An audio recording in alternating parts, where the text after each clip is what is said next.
کی محمد سے وفا تو نے تو ہم تیرے ہیں، یہ جہاں چیز ہے کیا لوح و قلم تیرے ہیں۔ 557 ہجری کی ایک سرد رات تھی۔ سلطان عادل نور الدین زنگی نماز کے بعد اپنے وظائف اور درود شریف کی مقررہ تعداد پڑھ کر لیٹا ہی تھا کہ اس کی آنکھ لگ گئی۔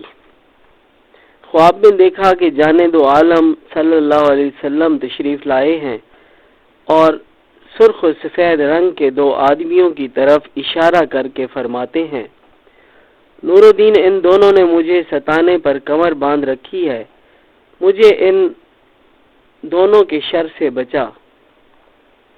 یہ خواب دیکھ کر سلطان ڈر کر جاگ اٹھا، استغفار پڑھی، دوبارہ وضو کیا، نوافل پڑھے، پھر سو گیا۔ پھر وہی خواب دیکھا، ایک دم پریشان ہو کر اٹھا، وضو کیا اور مصلی پر بیٹھ کر درود شریف پڑھنے لگا۔ پڑھتے پڑھتے ذرا اونگ آئی تو تیسری دفعہ پھر وہی خواب دیکھا۔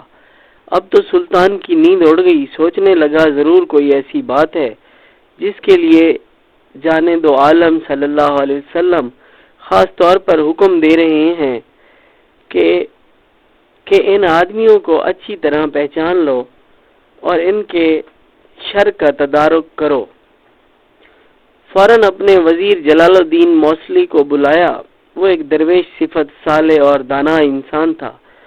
سلطان نے تمام واقعہ اسے سنایا اور کہا ضرور مدینہ منورہ میں کوئی اہم واقعہ ہوا ہے جس سے جانے دو عالم صلی اللہ علیہ وسلم کی روح اطہر کو تکلیف پہنچ رہی ہے۔ وزیر نے کہا میرا بھی یہی مشورہ ہے کہ سلطان کو فی الفور مدینہ منورہ روانہ ہونا چاہیے اور خواب کو پوشیدہ رکھا جائے۔ سلطان نور الدین بڑا بہادر و عادل بادشاہ تھا۔ اس کی تمام عمر دشمنان اسلام کے ساتھ جہاد کرتے گزری تھی۔ وزیر جلال الدین موصلی کا یہ مشورہ سنتے ہی بقیہ شب بھی تیاری کر لی۔ تیز رفتار سواریوں پر 20 قابل اعتماد مشیروں کے ساتھ، جس میں وزیر جلال الدین اور بہت سا مال بھی اس کے ساتھ تھا، ٹھیک 15ویں یا 16ویں دن مدینہ منورہ جا پہنچا۔ شہر سے باہر غسل کیا، لباس بدلا اور صلاۃ و سلام پڑھتا ہوا روضہ اقدس پر حاضر ہوا۔ اس کی زبان پر ایک ہی جملہ تھا، یا رسول اللہ میں حاضر ہوں۔ مسجد نبوی میں نماز کی ادائیگی کے بعد سلطان نے حکم دیا کہ مدینہ منورہ کے تمام راستوں پر سخت پہرے بٹھا دیے جائیں۔ اس کے بعد منادی کرا دی کہ مدینے کا ہر شخص میرے ساتھ کھانا تناول کرے۔ اہل مدینہ نے بڑی خوشی سے دعوت قبول کی۔ سلطان ہر آنے والے سے بڑی محبت سے ملتا، بڑے غور سے اس کے چہرے کو دیکھتا۔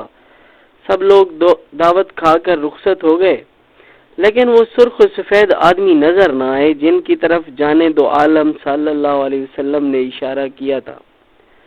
سلطان نے اکابر مدینہ سے پوچھا، کیا سب اہل مدینہ کھانا کھا چکے ہیں؟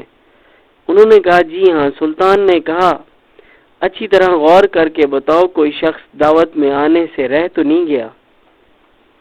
یہ سن کر امیر مدینہ نے کہا سلطان اندلس سے آئے ہوئے 2 مغربی زائرین کے علاوہ سب کھا چکے ہیں۔ وہ بہت عبادت گزار ہیں، دولت مند بھی ہیں، اہل مدینہ کی بڑی خدمت کرتے ہیں، یعنی محتاجوں کو صدقہ و خیرات بھی دیتے ہیں۔ سلطان نے حکم دیا انہیں میرے پاس لاؤ، مگر انہوں نے آنے سے انکار کر دیا۔ سلطان نے دوبارہ حکم دیا کہ ان دونوں کو ہر حال میں میرے پاس لایا جائے۔ جب لائے گئے تو سلطان نے فوراً دیکھتے ہی پہچان لیا کہ یہی وہ بدبخت ہیں۔ پوچھا کون ہو، کہاں سے آئے ہو اور کیا کرتے ہو؟ کہنے لگے ہم دیار مغرب کے رہنے والے ہیں، حج کے لیے آئے تھے۔ اس سال ہم نے تاجدار عرب و عجم صلی اللہ علیہ وسلم کے روضہ اقدس کی مجاوری اختیار کی ہے۔ سلطان نے گرج کر کہا تم جھوٹ بولتے ہو، مجھے سچ سچ بتاؤ تم کون ہو؟ تمہاری باتوں سے ریاکاری کی بو آ رہی ہے۔ وہ پھر بھی نہ بولے تو سلطان نے کہا انہیں گرفتار کر لو۔ پھر امیر مدینہ سے کہا کہ مجھے فوراً ان کی قیام گاہ تک لے چلو۔ دونوں شخص روضہ اطہر کے بالکل قریب رباط میں مقیم تھے۔ سلطان ان کے حجرے میں داخل ہوا۔ سلطان ان کے حجرے میں داخل ہوا تو بے شمار سونے چاندی کے سکے پڑے تھے، چند وظائف کی کتابیں پڑی تھی اور بس کمرے کے درمیان ایک چٹائی بچھی تھی۔ سلطان نے چٹائی اٹھائی تو دیکھا کہ اس کے نیچے پتھر کی سل رکھی ہے۔ وہ سل اٹھائی گئی تو اس کے نیچے ایک سرنگ تھی جو حجرہ شریف کی طرف جاتی تھی۔ سلطان نے غصے کے عالم میں تلوار میان سے نکال کر کہا، سچ سچ بتاؤ یہ کیا ہے؟ تلوار برہنہ دیکھی تو بولے، ہم عیسائی ہیں، مغربی حاجیوں کے بیس میں یہاں آئے ہیں۔ عیسائیوں نے ہمیں بے شمار مال و زر دیا ہے کہ ہم بے دریغ خرچ کریں۔ ہم نے روضہ شریف کے قریب کرائے پر جگہ حاصل کی ہے تاکہ سرنگ کھود کر جس طرح بھی ہو حجرہ نبی صلی اللہ علیہ وسلم تک پہنچے اور جسد مبارک نکالنے کی کوشش کریں۔ آپ وقت پر آن پہنچے، ہمارا کام مکمل ہی ہونے والا تھا۔ سلطان نے کہا، سرنگ کی کھدائی کے دوران مٹی کہاں پھینکتے تھے؟ بولے، ہم رات بھر مٹی کھودتے تھے، علل صبح زیارت کے بہانے جنت البقیع چلے جاتے۔ وہ مٹی اپنے تھیلوں میں بھر کر لے جاتے اور وہاں قبروں پر ڈال دیتے۔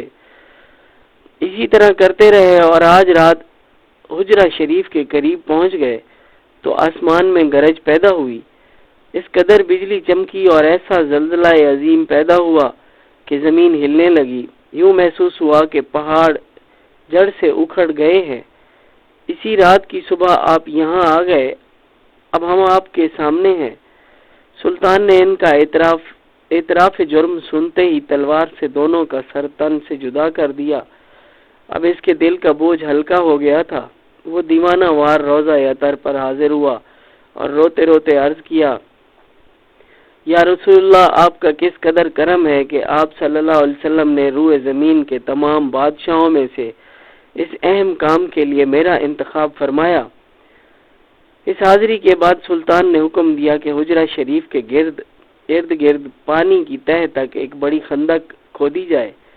جب خندق کھودی جا چکی تو سلطان نے سیسا پگھلا کر اس میں بھروا دیا۔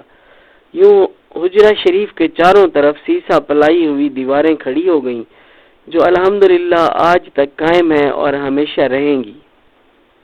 جزاک